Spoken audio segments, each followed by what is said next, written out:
नमस्कार विजयनाना. नमस्कार साहेब. आपलं पूर्ण नाव? विजय बाजीराव मोरे, मुक्काम पोस्ट बेहेड. तुम्ही पोग्यात असताना प्लम एफशी फवारलं तर तुम्हाला काय रिझल्ट भेटला? रिझल्ट म्हणजे जिरण्याचं प्रमाण खूपच जिरणं. कमी झालं.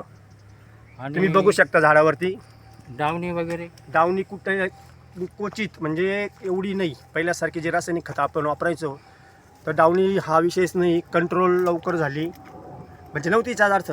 आणि तुम्ही पहिले टिपिंगला क्रो नायट्रोकिंग जे वापरलं हो, तर तुम्हाला काही लांबी छान भेटली.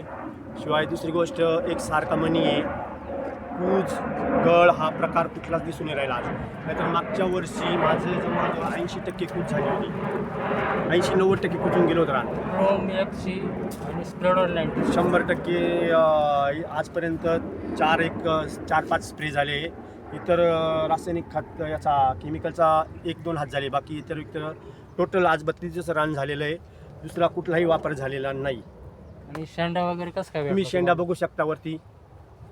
प्रीमियम ग्रो नायट्रोकिंग हो, सोडल्यामुळे हो. शेंडा चांगला मिळाला. शेंडा चांगला भेटला, जमीन भुसभुशीत भुसभुशीत झाली. आणि शेंड्यासाठी मी तर म्हणेल, कुठे गेला आपला स्टॉक? प्रीमियम प्रीमियम नाही, ब्लूम वापरलं ना आपण.